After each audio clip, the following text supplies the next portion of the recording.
En nombre de Dios, la patria y las mujeres de Chile, se abre la sesión.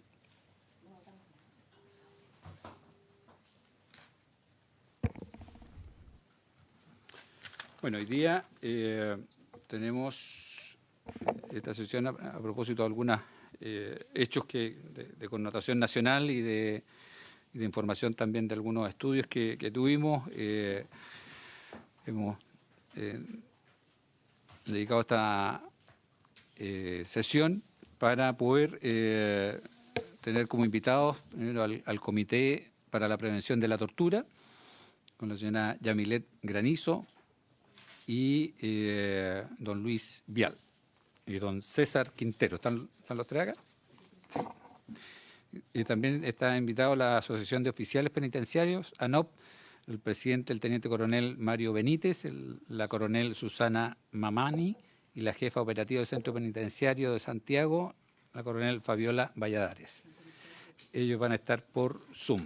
Y también de Gendarmería de Chile, el subdirector operativo, el coronel Víctor Proboste, que también va a estar por Zoom. ¿Sí? Bueno, esto primero hay una situación que ocurre en la cárcel de San Miguel, donde una interna da a luz en un pasillo, y eso obviamente que es algo que habíamos venido conversando en la comisión.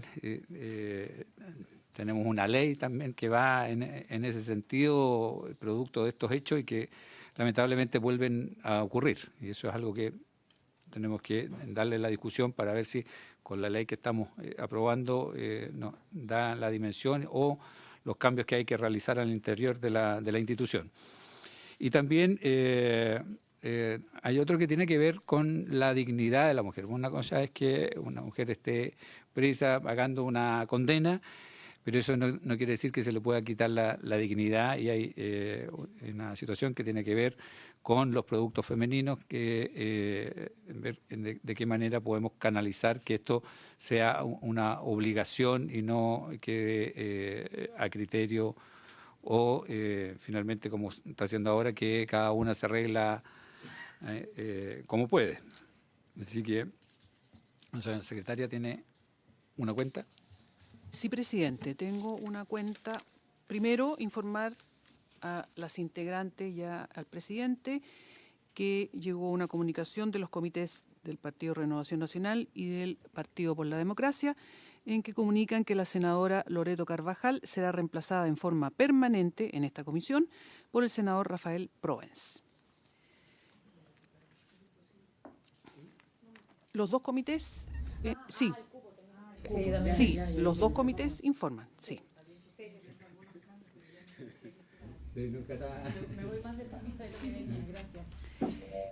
Presidente, a su vez hay 3 comunicaciones del Colegio de Matronas y Matrones de Chile en que solicitan audiencia para dar a conocer la agenda de trabajo que han desarrollado en materia de propuestas de políticas públicas para este año 2023. También una comunicación de la Coordinadora de Comunicaciones del Centro de Estudios, Justicia y Sociedad de la Universidad Católica, en que solicita audiencia para dar a conocer la labor del centro respecto de investigaciones sobre sociología de la delincuencia, la criminología y el estudio de poblaciones invisibilizadas y al margen de la sociedad. Y finalmente, la Fundación Chile Mujeres también solicita audiencia respecto de la necesidad de legislar sobre el derecho al teletrabajo y jornada híbrida para trabajadores que ejercen labores de cuidado. Eso nada más, presidente. Gracias, secretaria. Vamos a... Me imagino que hay otras instituciones que han pedido... Presidente, hasta ahora estas son las últimas audiencias que se han solicitado. solicitado. Las otras se han ido resolviendo. Ya. Vamos a ir a fijar un día entonces para poder recibir la senadora Pascual. Sí, solo recordar que sí hay una audiencia que está en compás de que nunca lo pudimos resolver que es la que pidió la senadora Allende con respecto a la alcaldesa Quinta Interior, pero no me acuerdo en este minuto la comuna. Sí, para que después usted lo pudiera tener en cuenta, presidente, nada más. Lo vamos a averiguar con la senadora Allende, entonces podríamos fijar un día la próxima semana o la subsiguiente para escucharlas a todas las instituciones y no dejarlas ahí en compás de espera.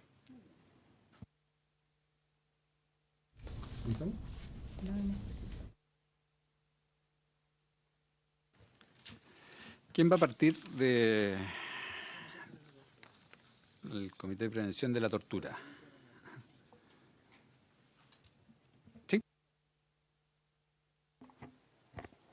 Muchas gracias, presidente, por su intermedio. Vamos a hacer una breve presentación que se envió en forma previa, donde vamos a explicar un poco en qué consiste el rol del comité y luego vamos directamente a lo que motiva la invitación a hacer esta presentación aquí en esta comisión. Agradecer además el que nos hayan ofrecido poder escuchar y presentar qué hemos hecho y dar a conocer además nuestro rol. El Comité de Prevención de la Tortura fue creado por ley el año 2019, la ley 21.154.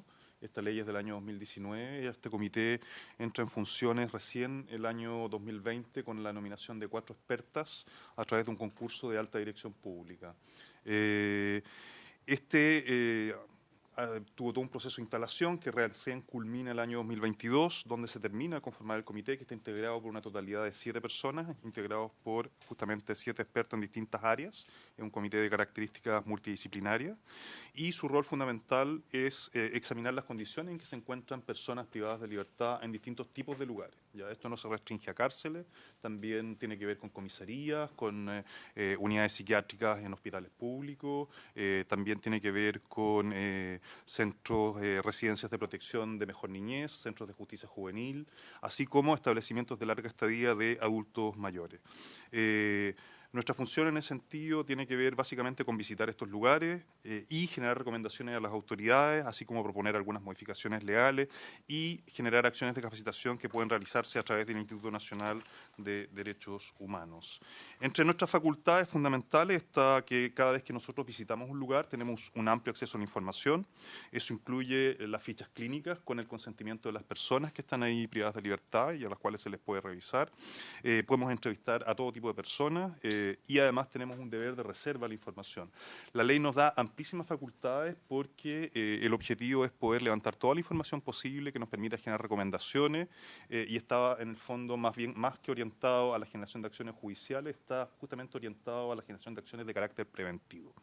Y eso significa que nosotros, una vez que finalizamos los procesos de visita, generamos un informe que incluye los hallazgos, donde hemos entrevistado a distintos informantes, que son personas privadas de libertad, pero también las personas que están a cargo de la custodia.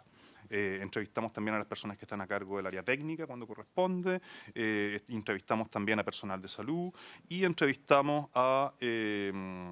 solicitamos documentación a la misma institución de manera posterior. Incluso se le envía el informe previo a su publicación, cuestión que pueda observarse si es que hay comentarios o observaciones a los hallazgos que hemos realizado. El ánimo principal de todo nuestro trabajo siempre es de carácter colaborativo. Este tipo de mecanismo ha sido definido como una magistratura de convencimiento. Nosotros ejercemos nuestro rol a través del diálogo, eso es fundamental. Y es por eso que dentro de la ley que crea el comité, uno de los artículos incluye un deber de colaboración de las autoridades. Eso significa que deben escuchar nuestras recomendaciones y generar a partir de ahí un plan de trabajo. Tenemos también una excepción de denuncia, esto es importante decirlo, pero eso significa que justamente está orientado a que eso facilite nuestro trabajo y nuestra relación con las instituciones que nosotros inspeccionamos. Esto excepto respecto a los delitos de tortura o situaciones que pudiéramos encontrar en los lugares de privación de libertad en que exista riesgo vital, ¿ya? A la excepción de eso, tenemos una excepción de denuncia. Hay algunas prohibiciones que es importante mencionar rápidamente. Ninguna institución puede impedir nuestra visita, ni tampoco impedir el acceso a la información o a las personas, y mucho menos generar represalias una vez que hemos realizado estas visitas. Nuestras visitas, en ese sentido, tienen un carácter amplio y nosotros nos basamos en un conjunto de dimensiones que, de acuerdo a la evidencia que existe a nivel internacional para el monitoreo de lugares de privaciones de libertad, son las más adecuadas, que permiten establecer factores de riesgo frente a situaciones de maltrato o tortura. Y estas tienen que ver con el régimen, las actividades que tienen las personas que están privadas de libertad, tienen que ver con el contacto con el mundo exterior, tiene que ver con las condiciones materiales, también tiene que ver con el acceso a salud, las medidas de protección, la seguridad, el orden, el trato y también la gestión del personal. La gestión del personal es visto como algo muy relevante, es muy importante, siempre conocemos y tenemos que levantar cuáles son las condiciones en las que trabajan las personas a cargo de la custodia y el cuidado de quienes están privados de libertad, pues es uno de los factores de riesgo más relevantes. Y eso tiene que ver tanto con las remuneraciones, con los turnos, con las horas de trabajo, pero también con la formación, la sensibilización hacia el trato y el respeto a los estándares internacionales de derechos humanos, así como las normas nacionales. Respecto al tema que nos trae para acá, el Comité de Prevención de la Tortura ha visitado este centro y otros de mujeres en varias oportunidades. Nosotros hicimos una primera visita al CPF Santiago, que es de la comuna de San Joaquín, y al CPF San Miguel, donde ocurren los hechos que motivan esta invitación. El año 2021 por primera vez, uno a la sección materno-infantil en el CPF San Joaquín y luego al CPF San Miguel, donde se verificaron las condiciones en las que estaban las mujeres en medio de la pandemia. Y eso también nos permitió ver que en ese momento había mujeres imputadas y condenadas en el CPF San Joaquín. Las que luego fueron trasladadas al CPF San Miguel, mujeres embarazadas y mujeres con hijos lactantes, que permanecían originalmente en la sección materno-infantil hasta septiembre del año 2022, en la sección materno-infantil de San Joaquín, y fueron trasladadas al el CPF San Miguel. Es decir, la cárcel en ese momento no estaba preparada y se acondicionó una de las secciones para recibir a imputadas que estaban en la cárcel de San Joaquín a la cárcel de San Miguel. Y es por eso que durante el año 2022 nosotros visitamos en varias oportunidades el CPF de San Miguel para verificar si es que este lugar en el cual se iba a trasladar cumplía con estándares básicos. Nosotros en el informe que habíamos realizado respecto al CPF San Joaquín, la sección materno-infantil de San Joaquín, habíamos visto que las condiciones materiales eran adecuadas, considerando que era un lugar de privación de libertad y que evidentemente el estándar no era lo mismo que estando en libertad, pero que eran mucho mejores que lo que habíamos observado en el CPF San Miguel. De hecho, en ese momento se recomendó que no se hiciera el traslado a menos que se cumpliera con el estándar para mujeres embarazadas y con hijos lactantes, similar al que existía en San Joaquín. Nosotros, al constituirnos por primera vez en el CPF San Joaquín, nos dimos cuenta que no se cumplía con el estándar y pedimos el retraso del traslado hasta que no existieran condiciones mínimas. Eso generó, Gendarmería acogió esto, Gendarmería por lo demás estaba cumpliendo con una orden que había dado la Corte de Apelaciones de San Miguel frente a un amparo que había presentado la Defensoría Penal Pública para separar mujeres imputadas de mujeres condenadas que estaban en esta sección materno-infantil. Gendarmería cumple con eso, realiza el traslado, sin embargo había ciertas condiciones que todavía no se cumplían y que nosotros verificamos en el lugar, ¿ya? Que tenían que ver con los protocolos de segmentación, que tenían que ver con condiciones materiales, habían problemas con la pintura, había problemas incluso con los programas de atención a mujeres en el lugar, que tienen que ver con el programa que se llama Creciendo Juntos, que atienden a los niños de las mujeres privadas de libertad que son lactantes que están al interior de la cárcel. Varias de estas cosas se solucionaron, fuimos en septiembre después del año 2022 y verificamos que todavía habían problemas en la implementación. Por ejemplo, había niños que estando recién nacidos no habían sido inscritos de manera oportuna en el registro civil, lo que consideramos que es muy grave, se vulnera el derecho a la identidad y además se restringe así el acceso a una serie de derechos que facilita justamente estar inscrito como lo determina la ley. Estas cosas fueron solucionadas posteriormente por Gendarmería, lo que nos parece muy bien, y está justamente en el ánimo de lo que hacemos. Nosotros, en ese sentido, cada vez que hacemos una visita, lo que tratamos es buscar soluciones y de manera compartida poder avanzar en el ajuste de cuestiones tanto estructurales como de cuestiones puntuales que pueden ser abordadas de manera inmediata. El año 2023, enero de 2023, el 13 de enero para ser exacto, fuimos contactados por una familiar de una mujer que nos dice que su hermana dio a luz en el pasillo de la cárcel, frente a lo cual nosotros nos constituimos de manera inmediata. Le doy la palabra a Yamilet Granizo, experta del área de salud del Comité de Prevención de la Tortura, para que dé cuenta de estos hechos. Muy buenos días por su intermedio, señor presidente. Bueno, nuestra visita ocurría el día 13 de enero. Ahí. Nos constituimos y obviamente que en función de nuestra metodología de trabajo nos entrevistamos con la mujer afectada, con compañeras de su módulo, con personal de salud, con gendarmes, tanto oficiales y suboficiales, y también revisamos antecedentes clínicos y libro de novedades. Cabe destacar que cuando nosotros se nos contacta, se nos pone en conocimiento que una mujer tuvo su parto en condiciones de insalubridad y que además habría sufrido malos tratos de parte de funcionarios de gendarmería. Al entrevistarnos con la mujer afectada, nos comenta que, bueno, los días previos al 25 de diciembre, ella había expulsado su tapón mucoso, por lo tanto había empezado con contracciones desde hacía ya unos días. 25 de diciembre fue el día domingo, por lo tanto ella señala que desde el día viernes ella ya tenía contracciones. Estando embarazada 40 semanas más 3 días, o sea, estábamos ante un embarazo, digamos, de término, y además hay que tener en cuenta que ella tenía antecedentes de 3 partos previos. Sabemos que es un antecedente que nos indica que una mujer multípara lo más probable es que tenga un parto, digamos, un trabajo de parto mucho más corto, por lo tanto se hace más rápido la necesidad de sacarla, en este caso, de la cárcel. Según el relato que ella señala, comienza con las contracciones. El día viernes había dado aviso al paramédico del lugar, pero no fue controlada en sus contracciones y donde se le indicó que solo sería trasladada en caso de sangrado o pérdida de líquido amniótico, y eso sí estaba consignado en su historia clínica.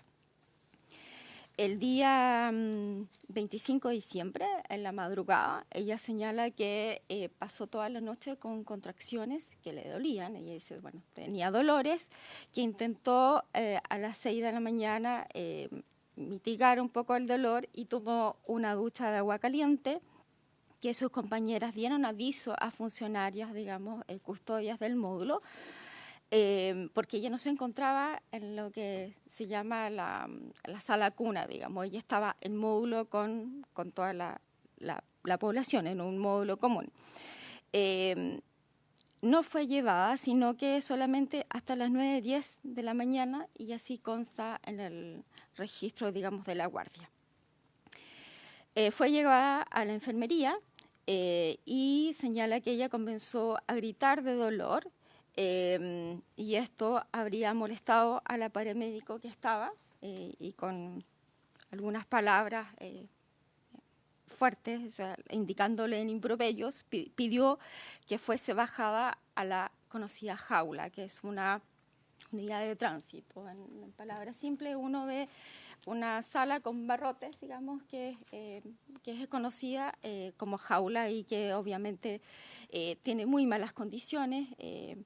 Está sucia, tiene basura, un lugar oscuro, y en ese minuto tuvo que bajar 11 escalones, estando en trabajo de parto ya franco, para ser llevada a este lugar, y allí empezó con el expulsivo. Y cabe señalar que fue llevada a esta sala de tránsito y no fue considerado ser atendido en una sala que había al frente, que le llaman una sala de triage, que si bien probablemente no cumple con todos los estándares que en salud puede tener una sala de triage, obviamente sí era un lugar mucho más limpio. Bueno, en este lugar ella ya estaba con su expulsivo. En ese minuto le ofrecieron un pedazo de colchón sucio, señala ella, y que ella rechazó. De hecho, en la entrevista, ella dice que era muy poco digno traer a su hijo en la basura y no se quiso acostar en este pedazo de colchón que le habían pasado. Fue así como ella señala que afirmaba en los barrotes, siente que sale la cabeza de su guagüita y en ese momento le traen una silla de ruedas, le indican que se siente para hacer un traslado. Ella difícilmente intentó sentarse y al sentarse el recién nacido cae, digamos, el resto del cuerpo. Y ahí, estando acompañada de una gendarme, la gendarme se saca su polerón y lo que hace es cubrir al recién nacido, tomarlo y cubrirlo. Eso fue, en esas condiciones, digamos, fue recibido. En ese minuto llega la paramédico y solamente deja una pinza en el cordón. Y en esas condiciones fue subida a un auto particular de la funcionaria, porque no había movilización. Y bueno, al parecer, según los antecedentes, la paramédico decidió no cortar el cordón, porque dijo que se iba a producir un desangramiento. Hay aspectos que uno podría preguntarse y que más adelante los voy a señalar, pero no había caja de atención de parto en este lugar y probablemente las competencias de la paramédico no estaban, digamos, para atender una situación de así de urgencia. Bueno, algunos antecedentes, con todo el señalado, cabe destacar que la señora del caso tuvo 11 controles durante el periodo gestacional con la matrona del centro, pero estos controles no cumplen el mismo estándar que cumple un control perinatal, digamos, establecido con criterios que establece el Ministerio de Salud. Por ejemplo, el acceso a la ecografía es casi inexistente. Durante todo ese tiempo, la señora se mantuvo en el módulo, no fue trasladada al recinto, digamos, a la sección materno-infantil. Entendemos que se le había dicho que era falta de cupo, lo que parecía que efectivamente había una posibilidad de haberla trasladado. Ahora, en términos más técnicos, lo que observamos es que los criterios que tienden de segmentación no atienden todas las necesidades, porque dicen que quienes serían llevadas a la sección materno-infantil son aquellas mujeres embarazadas que cursan un embarazo de alto riesgo, pero mirado desde factores biológicos, ¿no? Factores biológicos que una persona que no está privada de libertad puede acudir, digamos, a una urgencia si lo necesita. Este no es el caso y bueno, uno sabe, mirando desde los determinantes sociales de la salud, uno sabe que la sola privación de la libertad es un factor de riesgo para un embarazo y un parto. Luego de eso fue llevada rápidamente al Hospital Barro Luco, donde fue recibida, bueno, y ahí tuvo la atención, dijo que había esperado, digamos, de mejor manera y siguió, digamos, todo su proceso de puerperio y después de controles en el CEFAM Barros Luco. Bueno, ante estos hechos nosotros vemos nudos críticos que uno puede ir viendo que van desde lo más sencillo, lo más particular, a aspectos mucho más complejos y que son más estructurales. Bueno, les comentaba, este centro que cuenta con mujeres embarazadas no contaba con una caja de atención de parto. La sala de triage, si bien no es un estándar que en salud, digamos, esperaría, pero sí es más limpia que lo que es la jaula. Hay ausencia matrona. Durante mucho tiempo ha existido solo una matrona que trabaja en horario diurno. Los fines, no hay turno de noche y tampoco fines de semana. Y esto, bueno, hace bastante tiempo, porque si ustedes bien recuerdan, el año anterior había fallecido una mujer por falta también de atención y de ser trasladada, y incluso la Corte había dado algunas indicaciones respecto de contratación de personal de salud, pero seguimos teniendo solo una matrona. Que una matrona, digamos, en el papel existen dos, pero hay una que está con una licencia prolongada.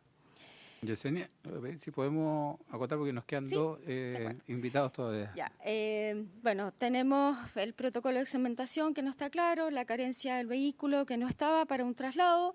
De manera más estructural, la enfermería no cuenta con autorización sanitaria y es un problema estructural para todo lo que es el subsistema de salud. Y por otra parte, bueno, es necesario actualizar el protocolo de mujeres embarazadas privadas de libertad con estándares, digamos, del Ministerio de Salud, porque incluso señala en uno de sus párrafos que en la medida de lo posible las mujeres van a ser trasladadas a los recintos hospitalarios, lo que no se condice con el estándar de salud pública que el Ministerio ha establecido. Bueno, rápidamente, solamente enumerar, dado el poco tiempo que nos queda, que en términos de las acciones que nosotros hemos realizado como comité, bueno, los antecedentes del caso fueron derivados inmediatamente al Instituto Nacional de Derechos Humanos para que evaluara si es que correspondía o no realizar acciones judiciales. A nuestro entender, se había ejercido violencia obstétrica y eso podía calificar como un hecho de tortura y, por lo tanto, requería una evaluación de ese carácter. Tuvimos reuniones también con la Unidad de Derechos Humanos de la Fiscalía, del Ministerio Público. Se solicitaron más antecedentes a Gendarmería de Chile para poder tener justamente todos los antecedentes a la vista. Y frente a la presentación de un amparo que realizaron las Defensorías Regionales Metropolitanas, el comité presentó una amicus curiae donde levanta cuáles son los estándares internacionales para la atención de mujeres en recintos privativos de libertad y en particular respecto de mujeres embarazadas con hijos lactantes. Esto sin pronunciarse sobre los hechos, pero sí básicamente dando a entender cuál es el estándar que deben cumplir estos recintos respecto a la atención. Esto está descargable en la página web del Mecanismo Nacional de Prevención de la Tortura. Y se han sostenido varias reuniones con la División de Gestión de Redes Asistenciales de la Subsecretaría de Redes Asistenciales y también de los servicios de salud y los equipos de gineco-obstetricia del Hospital Barros Luco. En términos de recomendaciones, muy rápidamente, quiero llamar la atención, hay un conjunto de recomendaciones que están en el segundo informe anual del Comité de Prevención de la Tortura que se acaba de lanzar respecto de mujeres privadas de libertad en cárceles particularmente. Solo quiero destacar dos que me parece que son las más relevantes a este caso. Uno, nos importa mucho que ojalá se pueda avanzar a lo menos en la discusión de la ley Sallén, que considera a mujeres embarazadas con hijos en recintos privativos de libertad en cárceles, lo que podría constituirse en una alternativa importante, sustituyendo la prisión preventiva por una libertad vigilada intensiva. Eso permitiría justamente que se pudiera tener un acceso a la salud que cumple por lo menos con el estándar básico que tiene el servicio público de salud. Y finalmente, respecto al Ministerio de Salud, y esto también es muy importante, nos parece fundamental que se incorpore a la población penal como un grupo prioritario en la red de atención de salud. Ahí existe uno de los problemas más grandes, quizás las personas que van a hablar después van a hacer referencia a esto, pero existe un sistema paralelo de salud al interior de Gendarmería y eso es una de las mayores vulneraciones que existe finalmente y que dificulta el acceso a la salud de personas privadas de libertad en cárceles y donde sujetos de mayor vulneración, que requieren una protección especial, como son las mujeres y mujeres embarazadas con hijos, se ven mucho más expuestas. Sabemos que, en ese sentido, toda la atención de salud que se brinda al interior de Gendarmería lamentablemente es un sistema paralelo y eso impide que ellas puedan acceder el servicio de salud al interior de Gendarmería a una formación continua, a la atención de especialistas y también a una subvención que permita pagar remuneraciones adecuadas al personal de salud, por lo cual el personal de salud al interior de Gendarmería permanece muy poco tiempo, es muy difícil trabajar en su interior porque son mal pagados y es una situación que genera un alto estrés en su personal. Finalmente, solo decirlo en términos muy generales, hay que recordar que a raíz de este amparo que presenta la Defensoría Penal Pública, la Corte de Apelaciones de San Miguel ordena ciertas cosas, le pide a Gendarmería que disponga los mecanismos de derivación y actualización de los protocolos conforme a parámetros de derechos humanos, que se dispongan los medios necesarios para la atención de salud. Varios de estos aspectos ya fueron mencionados por la experta Yamilet Requenaizo aquí presente, y de planes de capacitación al personal. También recuerda que hay obligaciones del Ministerio de Salud y también se le pide que se le oficie al Ministerio de Salud para que informe cuáles son las medidas para asegurar justamente este acceso. Eso es un punto que nos interesa muchísimo destacar, por lo que acabo de señalar. Aquí no hay solamente una responsabilidad de Gendarmería de Chile, el ente rector en términos de salud en este país es el MinSal, y nos gustaría que en ese sentido también pudiéramos avanzar en un diálogo con ellos, con justamente el Ministerio de Justicia, de manera de asegurar esta atención. Y la Corte de Apelaciones también le pide oficiar al Ministerio de Justicia y Derechos Humanos por ser un servicio público dependiente de esta entidad ministerial. Eso es cuanto tenemos por informar y estamos disponibles para responder todo tipo de preguntas al respecto. Muchísimas gracias. Muchas gracias, Sebastián y Yamilet. Yo quería proponer que escucháramos las exposiciones primero y consultáramos al final, si no, realmente se nos alarga en un tema y los otros expositores quedan con menos tiempo. Entonces, le vamos a dar la palabra al coronel Víctor Proboste, de Gendarmería, al subdirector operativo.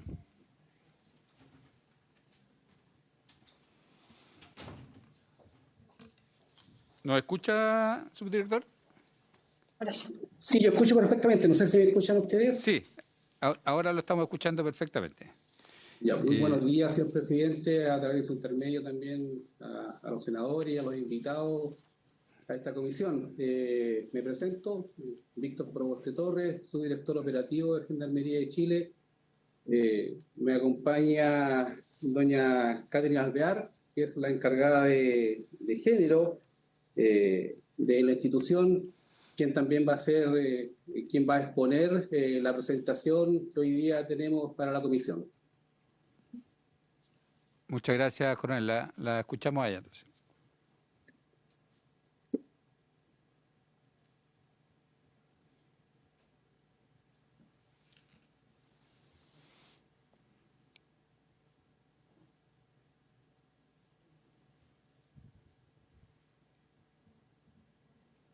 Bueno, muy buenas tardes. Estamos cargando el PPT para poder compartirlo. Ahí hasta deberían estar viéndolo, por favor, me confirman si lo pueden ver. Sí, se está viendo. Perfecto. Bueno, saludo a las autoridades presentes y a los miembros del Comité de Prevención de la Tortura y de la Asociación Gremial de Gendarmería. En esta exposición, mi intención como representante de la institución tiene que ver con mostrar una panorámica acerca del funcionamiento,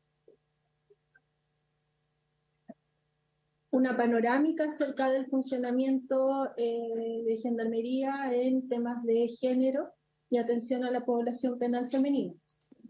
Nosotros como Gendarmería tenemos una población al 31 de diciembre del año 2022 de 131.256 personas. De esa cantidad de personas, el 10,5% son mujeres. Ahora, es relevante mencionar que el 12,1% de ese 10,5% está privada de libertad, que el 11,7% es imputada, privada de libertad, por lo que ya acá nos evidencia la complejidad de la población que atendemos, porque se trata de personas, ¿cierto?, que donde la mitad de la población está en condición de imputada y por lo tanto están imputadas que permanecen entre 6 meses en promedio, pudiendo estar hasta 2 años en esa situación. Es una situación de complejidad para las mujeres, muchas veces son extranjeras, que están sin redes familiares, ¿ya? Y lo que también tuvo repercusiones hasta hace poco en relación a la recepción de encomiendas y de insumos sanitarios. Ahora, si ustedes se fijan, es un poquito menos en proporción a las personas privadas de libertad. Otro punto importante de estos datos estadísticos tiene que ver con que las mujeres que atienden nuestro servicio, el 59% de ellas está en penas sustitutivas. Es un número significativo en relación a que son mujeres que están en el medio libre y que también están en condiciones de vulneración social porque hay condiciones a las que no logran acceder o las que tienen dificultades, como son las redes de salud, trabajo, colocación, que si bien nosotros abordamos, de todas maneras es un desafío para el Estado. Nuestro ámbito de acción en estas temáticas podemos desglosarlo en 2 grandes áreas temáticas. Por un lado, el ámbito de derechos humanos, lo que tiene que ver con el trato a las mujeres embarazadas, privadas de libertad, la relación materno-infantil, gestión menstrual y el contacto con redes familiares. Por otro lado, tenemos el ámbito de reinserción social, que refiere a programas con acceso tanto para hombres como para mujeres, también con el desarrollo de oferta programática específica para mujeres, y con la evaluación e intervención de nuestra población penal en relación a la valoración de riesgo de reincidencia en temáticas donde son las mujeres víctimas, como por ejemplo en temas de delitos sexuales y violencia entre parejas. En relación al ámbito de derechos humanos, que es el ámbito que voy a desarrollar a continuación, parece importante decir que uno de los ámbitos tiene que ver con el contacto con redes familiares, que refiere a las videollamadas que pueden establecer las mujeres extranjeras con sus familias que están fuera del país, también con personas que están en otras regiones o incluso en otras unidades penales. Ahora, desarrollando un poco más este ámbito, contarles que efectivamente, tal como mencionó la señorita Yamilet Granizo, está la resolución exenta 6.744, que es el protocolo de trato a mujeres embarazadas privadas de libertad, cuyo articulado cita, y de allí que requiere ser actualizado, cita a los tratados internacionales toda vez que dice procurará en la medida de lo posible, se ajusta a los tratados. Sin embargo, claro, es nuestra obligación garantizar que los partos, por ejemplo, ocurran en hospitales o en establecimientos de salud. También necesitamos actualizar este protocolo atendiendo a que se trata de mujeres, o más bien personas gestantes, no necesariamente mujeres embarazadas, entre otros elementos, pero de todas maneras parece relevante informar que este protocolo establece que no se pueden utilizar medidas coercitivas a las mujeres que estén embarazadas ni sanciones que impliquen aislamiento, por ejemplo. ¿Ya? Está el programa Creciendo Juntos, que también les voy a hablar en un poquito más. Las mujeres, tanto imputadas como condenadas, pueden acceder a ministerios, ya sea con personas que son externas a las unidades penales, visitas, o también entre unidades penales. Se está desarrollando un proceso de entrega de insumos sanitarios que también voy a explicar. Ya les mencioné las visitas virtuales y bueno, nosotros también, como parte de la población femenina, entendemos a las mujeres trans, de manera que acá les menciono que tenemos nuestros protocolos de trato para las personas que están cumpliendo condena privadas de libertad, como en los otros sistemas abiertos, postpenitenciarios y en proceso de eliminación de antecedentes. En relación al programa Creciendo Juntos, es una intervención familiar que promueve tanto que como madres y padres de personas privadas de libertad puedan tener una parentalidad positiva hacia sus hijos que sean menores de 12 años. Ya están las prestaciones también de atención e intervención para mujeres embarazadas y madres de niños lactantes hasta 2 años. Esto se desarrolla en todas las regiones del país, abarca 30 unidades. Es relevante decir que hay unidades, por ejemplo, donde no está funcionando porque no hay personas, digamos, que cumplan los criterios, o que hay mujeres que tienen hijos lactantes y que pueden decidir que su hijo no ingrese a la sección cuna o materno-infantil.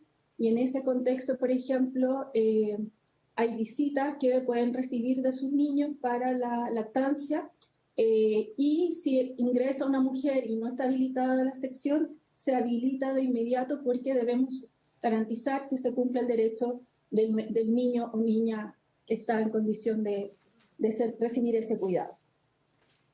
Este programa cubre las necesidades de alimentación, transporte, insumos, leche, pañales de los niños.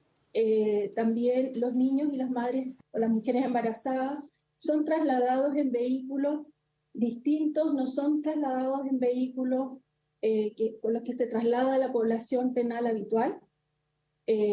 Por lo tanto, si van a un control sano, no se percibe por el vehículo que son parte de nuestra población. Y bueno, también decir que este programa tiene presencia en establecimientos penitenciarios tradicionales y concesionados, cerrados o semiabiertos, de acuerdo, como dijimos recién, a la demanda o a la existencia de la población que lo necesite. Déjenme ver si me falta algo más que decir de esta lámina, creo que no. Ok. Bueno, acá están las secciones que están en nuestro país. El año pasado se atendió a 287 mujeres. De ellas, 122 son embarazadas y 165 con hijos lactantes. Está acá el detalle de los centros penitenciarios de todo el país, desde Arica a Punta Arenas.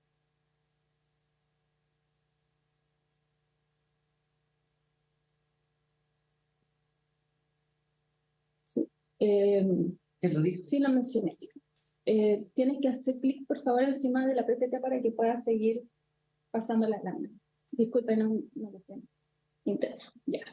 Bueno, decirles también que nosotros internamente contamos con una mesa de trabajo en la que revisamos los procedimientos de la sección materno-infantil, donde hay personal del área operativa, de derechos humanos, del sistema cerrado, y también participo como contraparte, donde, por ejemplo, hemos revisado las pautas de visitas inspectivas que realizará el Departamento de Derechos Humanos y ya empezó a realizar, y que va a revisar cada una de las secciones de todo el país.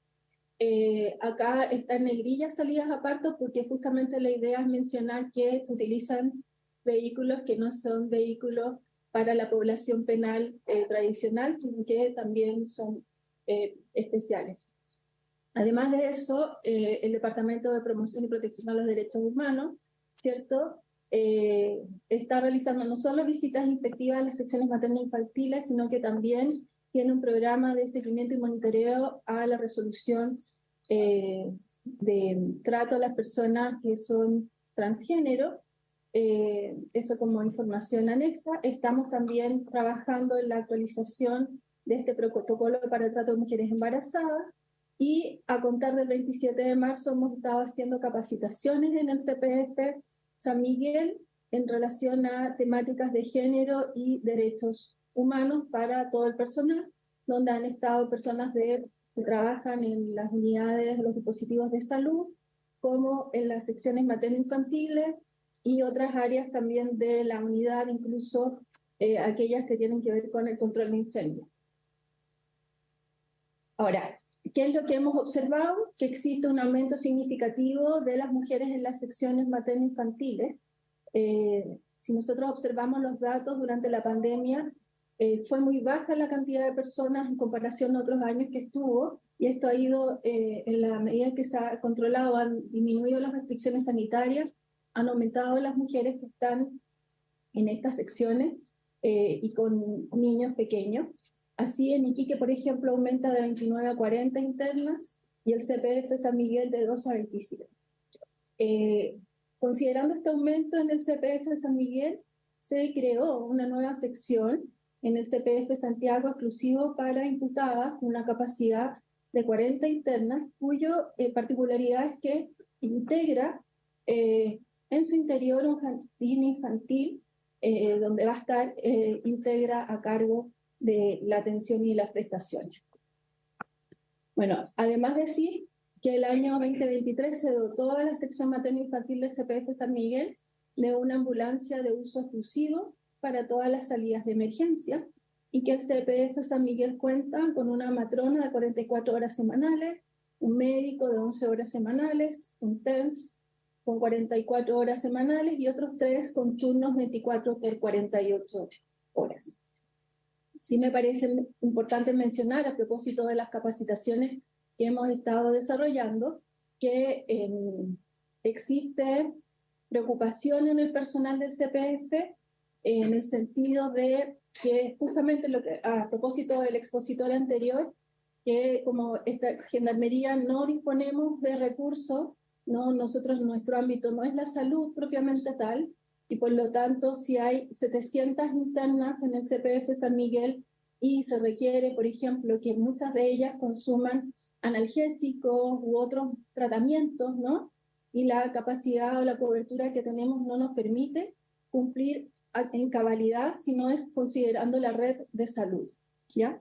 Eso es importante mencionar. Entonces, también tenemos dificultades en la contratación de personal médico de salud por la ley 15.076. Efectivamente, los honorarios que ofrece nuestro servicio no son atractivos para las postulaciones del personal médico. Eso genera que no podamos dar cumplimiento porque no postulan los profesionales. Entonces, no podemos como dar cobertura a las vacantes, por decirlo de alguna forma. Sí tenemos alianzas público-privadas donde contamos con apoyo de Chile Crece Contigo, Fundación Integra y Junji, el CERNAMEC, el COLMED, Registro Civil, Programa Mi Abogado, la Defensoría Penal Pública y CENS. Y bueno, entre los años 2017 al año pasado se han atendido 2.132 mujeres embarazadas y con hijos lactantes.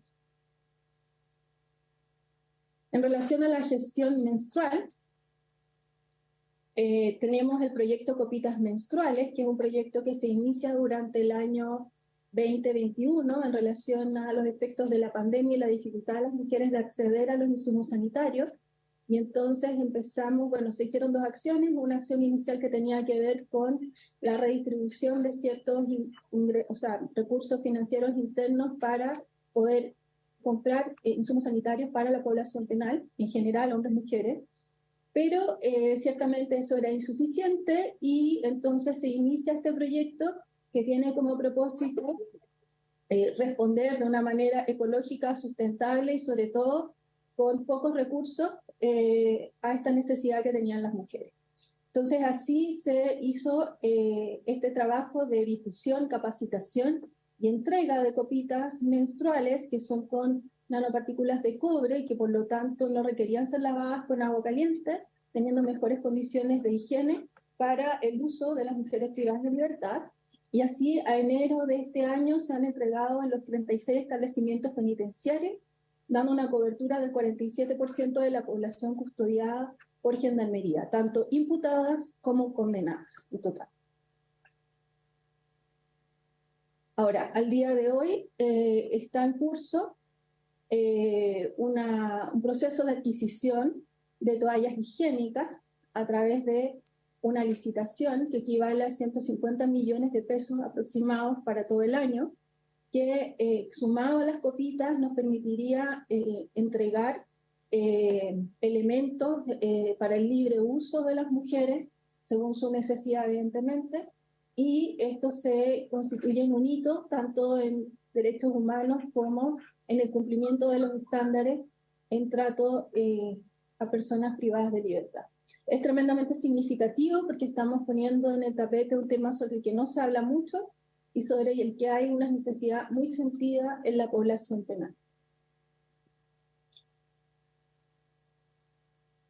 Por otra parte, tenemos los programas de reinserción que tienen que ver con la oferta programática que ofrece nuestro servicio, tanto a hombres como a mujeres que están tanto privados de libertad como en los sistemas abiertos y postpenitenciarios.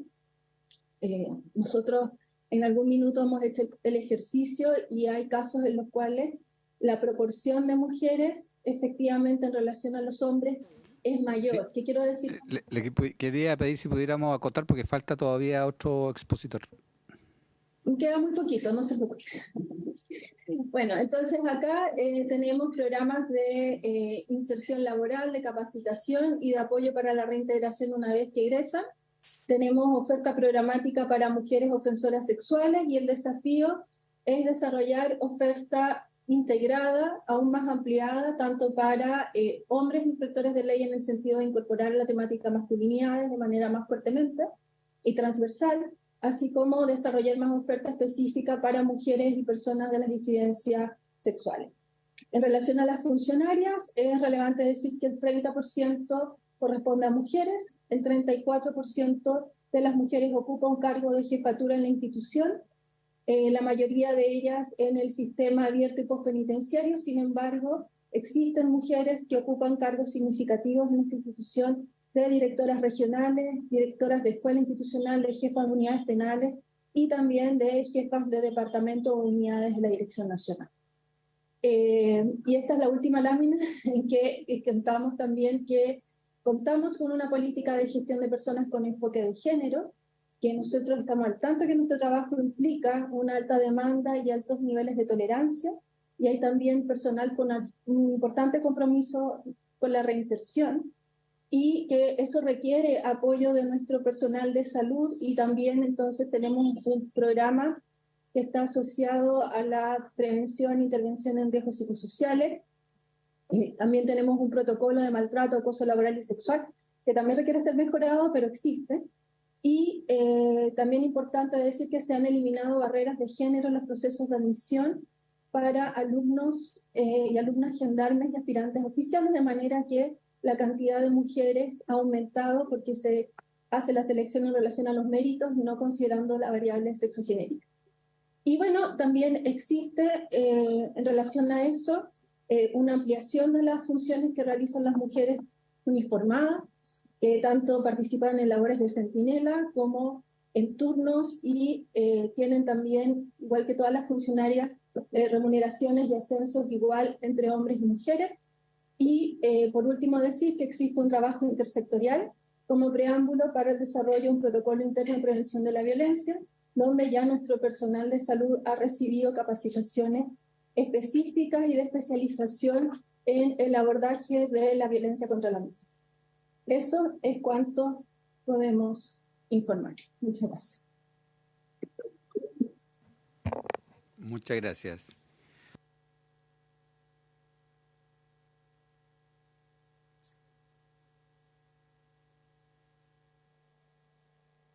Vamos al otro tema al final. ¿Qué prefieren? Ahora, porque si no lo copiamos. ¿Ya? Senadora Pascual. Sí, presidente, yo quiero agradecer las dos exposiciones, saludar por supuesto a quienes nos acompañan, incluida también a la Asociación, entiendo, Nacional de Oficiales Penitenciarios, que está en espera, digamos, de su exposición. Quisiera, primero que nada, preguntarle a la representación de Gendarmería por la denuncia en concreta que nos convoca a esta sesión. Yo puedo entender y quiero ser muy empática en esto, de verdad, de forma muy explícita, con las condiciones de trabajo, con las condiciones que implica administrar las cárceles en nuestro país, con las dificultades económicas, con los avances a veces lentos, pero avances que se denotan en las instituciones por incorporar la perspectiva de género, pero en particular aquello no puede obviar una citación en concreto, a dar cuenta de una denuncia que hemos escuchado además en primera instancia al Comité contra la Tortura en relación a la situación concreta que vivió esta mujer, digamos, que ha denunciado parir aferrada a los barrotes, digamos, ¿no? Me parece eso lo primero, si hay alguna opinión, si hay medidas administrativas que se tomaron, si hay una reflexión que permita al menos sacar por conclusión que esto no se repita, etcétera, etcétera, digamos. Y en segundo lugar, poder consultarle también al Comité contra la Tortura, en particular en relación a esta temática, cómo entiendo, digamos, las recomendaciones de protocolo, de capacitación, de formación, pero cómo están abordando más sistemáticamente lo que yo siento que, si no entendí mal, me disculpa Luis si no por su intermedio, presidente, si lo malinterpreto, que es la gestión de riesgo mayor que ven ustedes a propósito del tema del trato entre el personal o la interacción entre el personal y las personas privadas de libertad, que en este caso en particular es con respecto a las mujeres que están en situación de embarazo y de parto, digamos, ¿no? Y por lo tanto después también con sus hijos e hijas lactantes. Creo que ese es un tema, porque también quiero solidarizar, digamos, que cuando se trabaja en cárceles no solo están quienes están privados de libertad, sino que también Gendarmería está expuesto a situaciones de estrés, porque también están no están privados de libertad, pero están muy consumidos por las jornadas que implica estar conviviendo en esa situación. Entonces, quiero ser muy ecuánime, digamos, en aquella constatación. Eso, presidente. Gracias. La senadora Allende. Presidente, primero saludar a todos quienes nos acompañan y, por cierto, las presentaciones, agradecerlas. Y voy a tratar de resumir porque efectivamente me representa mucho lo que señala la senadora Pascual. Después de escuchar la lata exposición que se nos hace, prolongada me refiero, exposición que se nos hace a las condiciones en que se produce ese parto, la verdad es que no se entiende cómo puede llegarse hasta eso. Para hacerlo bien claro, digamos, o solo se entiende que decir que el déficit en nuestras cárceles es brutal, lo sabemos, el hacinamiento, la falta de espacio, las mejores condiciones, pero también aquí hay una responsabilidad no solo de Gendarmería, que entiendo que intenta hacer lo mejor posible entre sus condiciones limitadas, sino que de salud. Entonces, más bien para mí el enfoque tendría que ir y nosotros deberíamos oficiar para saber exactamente cuáles son todas las medidas que está tomando el Ministerio de Salud en función de mujeres privadas de libertad y cuáles son las condiciones en las cuales deben vivir sus embarazos y sus partos y cuáles son las medidas que está tomando salud para que nunca más se repita una situación como la vivida. Pues yo creo que ese es el nudo central. Yo también eché de menos, entiendo que era una información importante para saber un poco la perspectiva que Gendarmería está abordando, que puede ser muy interesante, pero eché de menos una respuesta precisa a una denuncia bien concreta. Eso faltó en la exposición y yo creo que eso es algo que no se debió haber omitido, en definitiva. Así que yo diría que eso es por ahora lo que me gustaría saber y sobre todo para velar en el futuro. ¿Cuáles son las medidas que deberán estar coordinadas, por lo menos creo yo, por el Ministerio de Salud para que se puedan implementar en nuestras cárceles o lugares, digamos, donde están personas privadas, sobre todo mujeres privadas de libertad? Eso quisiera. Gracias, senadora Núñez. Gracias, presidente. Por su intermedio también agradecer al Comité para la Prevención de la Tortura y a la Asociación de Oficiales Penitenciarios la exposición. Para nosotros es muy relevante poder escucharlos porque evidentemente que si hay algo que puede acordarse después de esto, sin perjuicio, no tengo ninguna duda que estamos todos en eso y esperando que llegue a esta comisión, es que la ley Sayén avance. O sea, hay algo concreto en eso, nosotros tenemos ese compromiso, le preguntábamos a la señora secretaria, está en la Comisión de Seguridad Pública, que lógicamente también tiene una agenda priorizada y con bastantes proyectos, pero sería bueno que entre nosotros tuviéramos las conversaciones necesarias para que la Comisión de Seguridad la priorizaran y de esa forma, ojalá, cierto, se venga hacia esta comisión y podamos de esa forma, a su vez, despacharla a la sala. Así que eso es lo primero que me gustaría decir. Y lo segundo, así como nosotros también tratamos de objetivamente entender que no se está obligado a lo imposible del punto de vista de los recursos con los que cuenta Gendarmería para poder tener o aportar al final del día, hacerse cargo de mejor manera, si a veces la situación compleja con la que se vive, aunque sea con falta de recursos, va a depender mucho de las personas que estén de turno. O sea, cuando se relataba que una de las gendarmes se sacó su chaqueta, su chaleco, ¿cierto?, para recibir a quien había llegado a este mundo, habla obviamente de una persona que con empatía actúa frente a una situación poco digna. Entonces, una cosa es las faltas de recursos para poder tener los utensilios necesarios, lo mínimo como para poder atender una situación compleja, ¿cierto?, como es un parto, y otra muy distinta es, por ejemplo, las capacitaciones para las jornadas que puedan recibir en esta línea, porque no es menor cuando incluso alguien que no ha asistido nunca a un parto, que debería ser la mayoría de los gendarmes y las gendarmes presentes, pueda contar con una capacitación, una mayor herramienta, algo básico como para poder asistir entendiendo que están el día de mañana asistiendo a alguien que está privado de libertad. O sea, creo que eso podría también recogerse.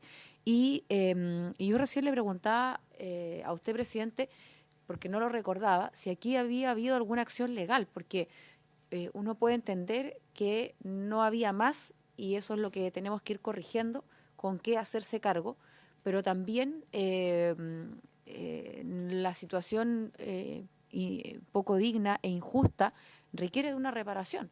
Cuando uno repara un mal causado, no solamente hace justicia con la familia, la víctima y su entorno, sino que envía una señal a la sociedad y al resto cuando se ha quebrantado un orden social, ¿verdad? Cuando se ha quebrantado el cómo la sociedad debería reaccionar frente a determinadas situaciones. Entonces, eso también me gustaría que se pudiera ahondar un poco más, y a propósito de que, dado lo que nos convocaba, yo también me sumo a aquello.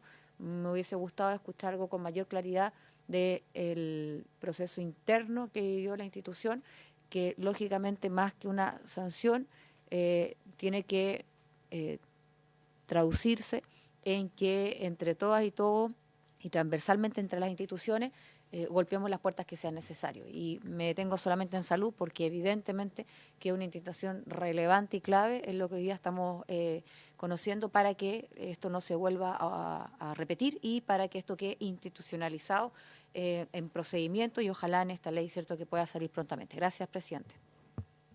Gracias, senadora. Bueno, primero voy a pedir si podemos extender por 10 minutos para poder escuchar la respuesta. ¿Sí? Acordado. Y en segundo, pedirle, porque también está la Asociación de Oficiales Penitenciarios. En honor al tiempo, y la idea es poder escucharlos con la tranquilidad y el tiempo necesario, los queríamos invitar para la próxima semana para que ellos expusieran al inicio, antes de comenzar el siguiente punto de la tabla, y así poder, digamos, hacerle las preguntas necesarias. Y en tercer término, creo, y pedirle al Ejecutivo, si pudiéramos,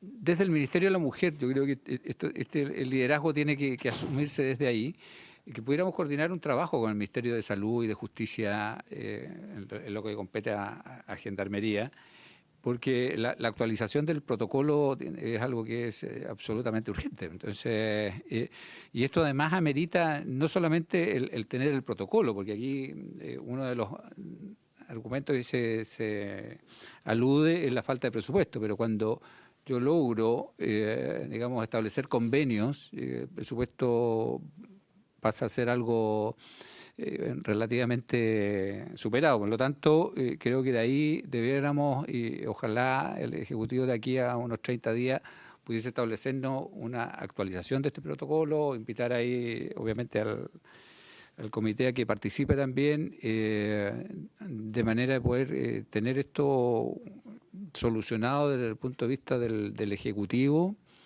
porque la otra parte tiene que ver, como lo decía la senadora Núñez, tiene que ver con las personas, digamos, cómo empatizan en una situación. Es raro que la paramédico, que debiera tener una sensibilidad más especial, no la haya tenido, y sí la haya tenido la funcionaria, que uno entiende que tiene un rol absolutamente diferente.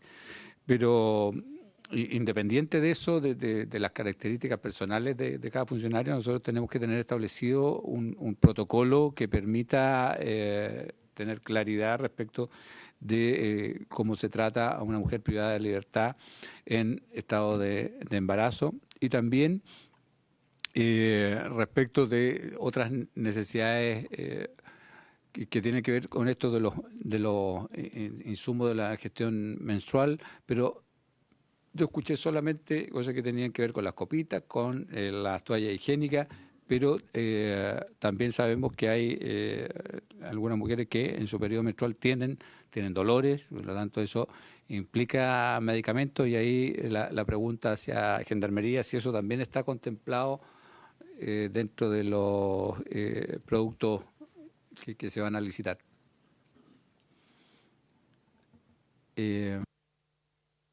Sí, señor presidente, si me permite dar respuesta a las preguntas señaladas, y voy a tratar de hacerlo bien resumido, cosa de abarcar a las tres senadoras que hicieron estas preguntas. Bueno, efectivamente, desde que nace o que se da cuenta de esta situación puntual ocurrida en San Miguel, inmediatamente la institución toma ciertas acciones que tienen, primero, una que ver con el ámbito judicial y el otro que tiene que ver con el ámbito administrativo.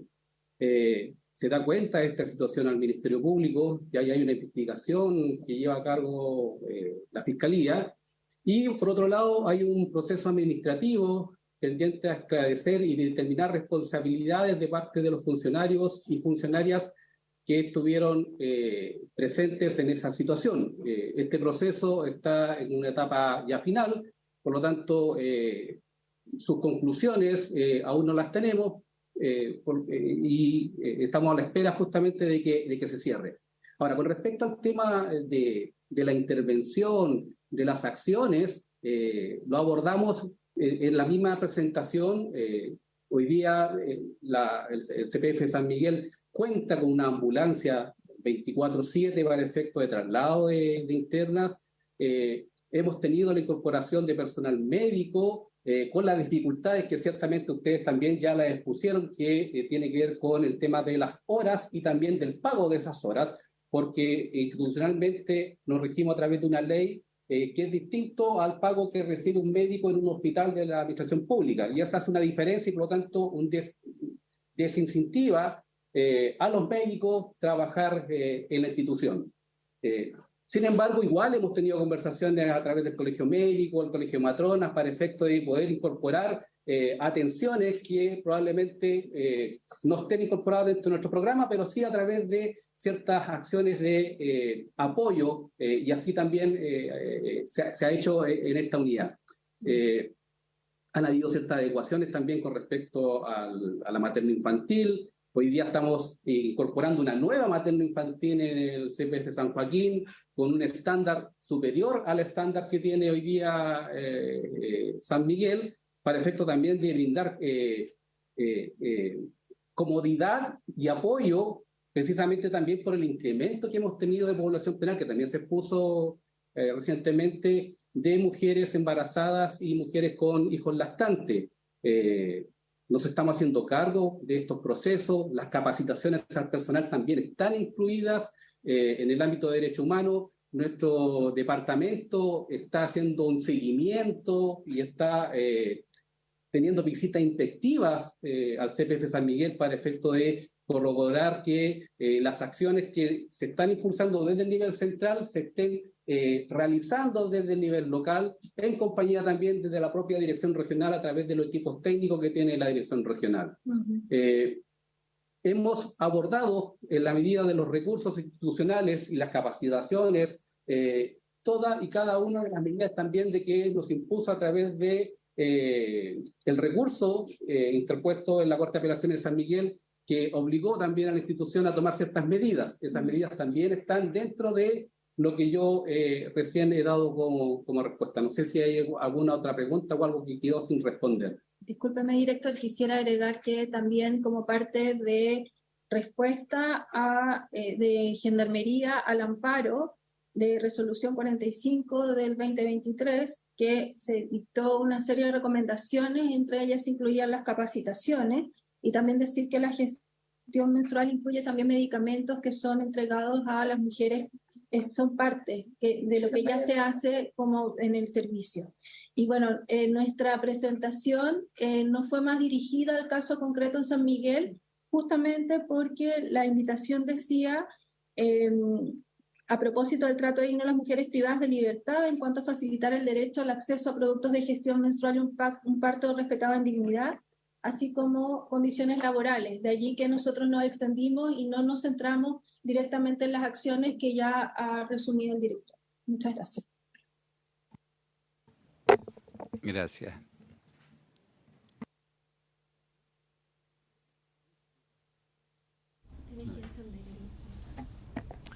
Muchas gracias, presidente, por su intermedio. Para responder a la pregunta de la senadora Pascual, bueno, el tema del trato en realidad no se mira de manera unilateral, en realidad tiene un carácter multifactorial y es por eso estas dimensiones que hemos presentado son parte de ello, digamos. Entonces, hay que decir, por ejemplo, respecto a efectivamente la funcionaria de turno, la personal de salud que maltrató a la persona que estaba dando a luz, claro, uno puede decir que efectivamente actuó mal y que, sin embargo, ella estaba acompañada de una funcionaria de gendarmería.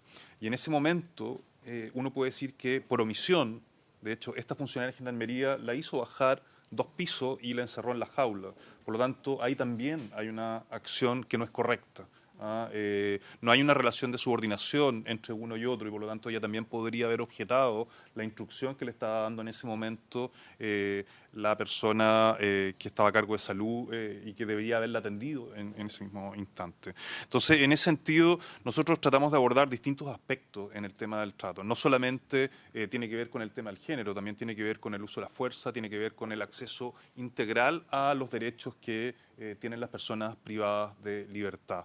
Y, por lo tanto, esto no se resuelve únicamente con capacitaciones y protocolos, también tiene que ver con la formación del personal de manera constante y continua y con la actualización, además, de determinados protocolos. ¿Ya? Entonces, aquí claramente el protocolo de Gendarmería de segmentación de mujeres embarazadas y el paso a la sección materno-infantil, que podría haber dado mayores garantías de atención, no cumplía, en definitiva, con un estándar que asegurara que era garantías de una atención correcta para una persona de alto riesgo como era la que dio a luz en el pasillo. Hay muy poco tiempo, así que trato de ser lo más breve posible. Esto da para más largo, lamentablemente. Sí, bueno, sobre el tema de salud y la respuesta, obviamente que nosotros decimos una respuesta que el Estado debe hacerse cargo. Y en esa misma lógica, lo que vemos nosotros es que estamos ante un subsistema de salud penitenciario que funciona con muy pocos recursos. Sabemos que el estándar de derechos humanos de personas privadas de libertad en salud es al menos la equivalencia, o sea, no debiese ser menos, pero estamos lejos de eso y estamos ante una situación muy, muy precaria, incluso para los trabajadores de salud que son contratados por Gendarmería. Demuestra, por ejemplo, el Congreso tramitó dos leyes, una que otorgaba tiempo de compensatorio y otra de bono para los trabajadores de salud que enfrentaron enfrentaron la pandemia y estos trabajadores no fueron considerados. Entonces, no los vemos porque están paralelos. Obviamente también encontramos que estas personas privadas de libertad no son beneficiarias del FONASA, por lo tanto no se inscriben, no están per capita en los CEFAM, por lo tanto no pueden acceder.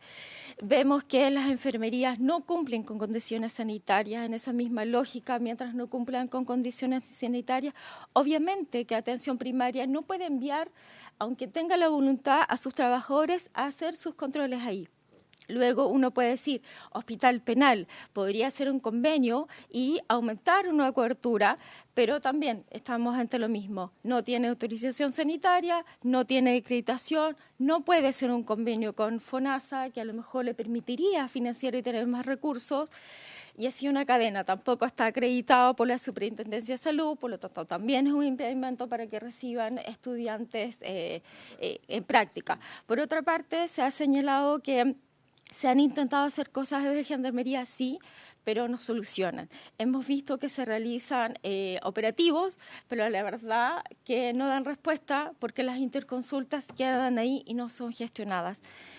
Entonces, hay una serie de temas que seguir viendo porque la vulneración de derechos es grande. O sea, tenemos un programa de Creciendo Juntos que, si no tiene una trabajadora social, hemos visto casos en nuestras visitas de niños que se quedan sin inscripción al registro civil.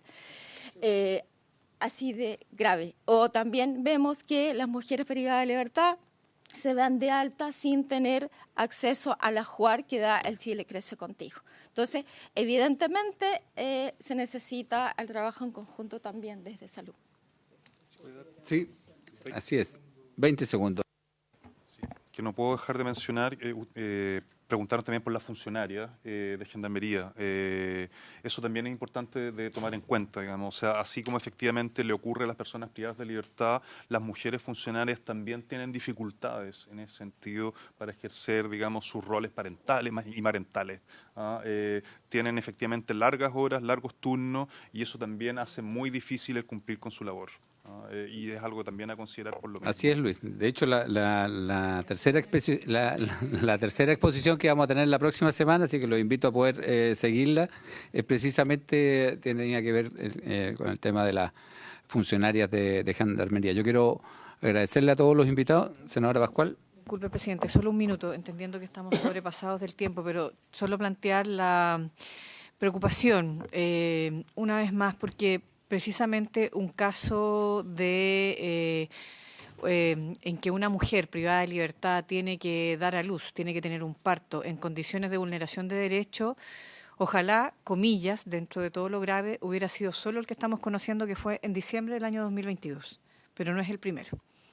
Ese es el tema. Entonces, a mí me parece que a 4 o 5 años de haberse producido el caso de Lorenza Cayuán, que en Gendarmería, que en los protocolos de preventivos, que en la formación y la capacitación que también se ofreció hacer en ese tiempo, protocolos que también se cambiaron en una mesa de trabajo que se hizo en la Subsecretaría de Derechos Humanos, en el Ministerio de la Mujer y con Gendarmería, el año que ocurrió bajo el gobierno de la presidenta Michelle Bachelet, 5 años después se repite un caso en similares, no idénticas, pero similares circunstancias de vulneración de derechos. Entonces me parece que eso es lo grave, eso es lo que uno predica, que tiene que ser una capacitación, una formación constante, pero también un cambio de mentalidad que implique que, insisto, estar privado de libertad no se pierden los derechos fundamentales de los derechos humanos. Creo que eso es un tema que no se entiende en nuestro país, no lo entiende, lamentablemente, debo decirlo, ni siquiera a veces todo el conjunto de los debates de esta corporación que con el buen ánimo, comillas, de proteger la labor de funcionarios y instituciones, va a terminar vulnerando derechos de la población en general. Así que lo digo a propósito de las leyes que nos convocan a la sala más tarde. Muchas gracias. Gracias, senadora Pascual. Y a propósito de las leyes que nos convocan, el sistema penitenciario es parte importante de la reinserción social y en la medida que no tengamos la posibilidad de tratar a las personas que están privadas de libertad con la dignidad que se requiere y sobre todo en un momento tan importante de la vida, porque el dar a luz es el inicio de una vida que no tiene por qué pagar ningún costo de lo que pueda haber realizado o no realizado su madre. El trato digno es parte de cómo nosotros como sociedad avanzamos en el respeto a los derechos humanos en todas las instancias y creo que tenemos que seguir trabajando, sí, hay que seguir reuniéndonos para ir generando el cambio que se necesita, porque como decía la senadora Pascual, hace 5 años atrás tuvimos un caso, hay otros que a lo mejor tampoco hemos conocido en el intertanto, es como que estamos en punto muerto. Así que la invitación ahí al Ejecutivo, que el Ministerio de la Mujer, yo creo que esto es algo que debe liderar con fuerza para que podamos generar diferentes acciones que permitan finalmente que esto el día de mañana no siga ocurriendo y que y hay algo que a mí me llamó la atención, porque desde el punto de vista médico uno puede establecer si hay partos de alto riesgo o no, pero en las condiciones de reclusión yo creo que todos los partos son de alto riesgo, entonces es algo que hay que considerar y hay un cambio ahí de su... Exactamente, y por las condiciones de estrés misma que se está dentro del centro penitenciario. Entonces, entendiendo eso, agradecerle a los invitados y comprometernos con la Asociación de Oficiales Penitenciarios para recibirlos la próxima semana al inicio de la sesión para poder darles el tiempo necesario. Por eso se levanta la sesión.